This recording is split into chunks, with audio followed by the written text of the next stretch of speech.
नमस्कार, आप देख रहे हैं लाइव इंडिया हर पल। मैं हूं आपके साथ रेखा मिश्रा। सुभाष चंद्र बोस की आज जयंती है, ऐसे में देश भर से नेता उन्हें श्रद्धांजलि अर्पित कर रहे हैं। लाइव इंडिया हर पल भी सुभाष चंद्र बोस की जयंती पर उन्हें नमन करता है। बता दें कि सुभाष चंद्र बोस की आज जयंती के मौके पर प्रधानमंत्री नरेंद्र मोदी और उत्तर प्रदेश के मुख्यमंत्री योगी आदित्यनाथ ने उन्हें श्रद्धांजलि दी है। तस्वीरों में आप योगी आदित्यनाथ और प्रधानमंत्री नरेंद्र मोदी को देख रहे हैं। प्रधानमंत्री नरेंद्र मोदी ने जहां योगी आदित्यनाथ को श्रद्धांजलि दी है, तो वहीं दूसरी ओर योगी आदित्यनाथ ने भी नेताजी सुभाष चंद्र बोस को श्रद्धांजलि दी है।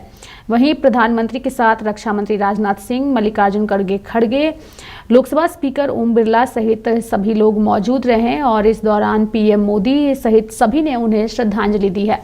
बता दें कि नेताजी सुभाष चंद्र बोस की जयंती के मौके पर देश भर में आम से लेकर खास हर कोई उन्हें याद करते हुए श्रद्धांजलि दे रहा है। भारत के स्वतंत्रता संग्राम के अग्रणी नेताओं में शामिल थे सुभाष चंद्र बोस। उन्हें प्यार और सम्मान से नेताजी कहा जाता है। सुभाष चंद्र बोस साहस, त्याग और देशभक्ति की अद्भुत मिसाल है।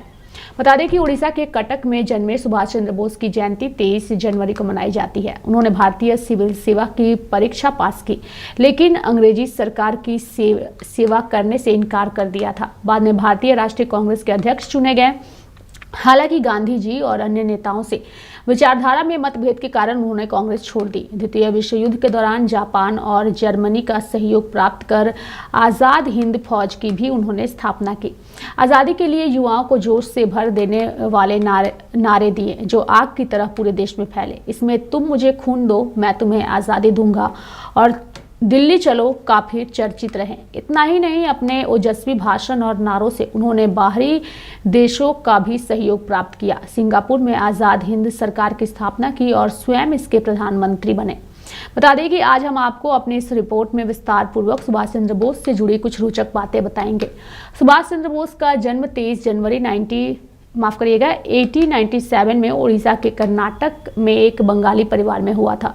इनकी मां का नाम प्रभावती और पिता का जानकी नाथ था। आपको बता दें कि सुभाष चंद्र बोस 14 भाई बहन थे, जिसमें से वे 9वें नंबर पर थे।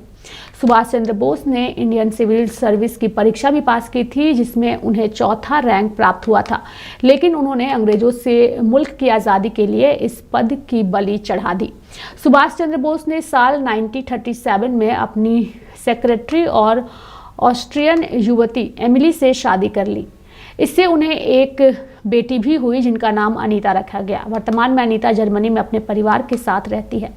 देश की आज़ादी के लिए सुभाष चंद्र बोस ने 1943 में सिंगापुर में आज़ाद हिंद फौज सरकार की स्थापना की, जिसे 9 देशों की सरकारों ने मान्यता दी थी, जिसमें जर्मनी, जापान और फिलीपींस भी शामिल थे।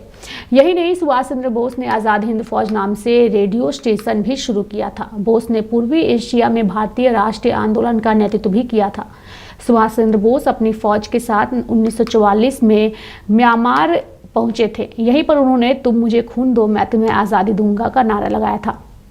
आपको बता दें कि दूसरे विश्व युद्ध के दौरान सुभाष चंद्र बोस ने सोवियत संघ, नाजी जर्मनी, जापान जैसे देशों से ब्रिटिश सरकार के खिलाफ सहयोग मांगा था, जिसके बाद से सभी राजनीतिक दलों ने उन पर फांसीवादी ताकतों के साथ नज़दीकी रिश्ता होने का भी आरोप लगाया। 18 अगस्त 1945 को ताइपई में हुए एक विमान दुर्घटना के बाद नेताजी लापता हो गए।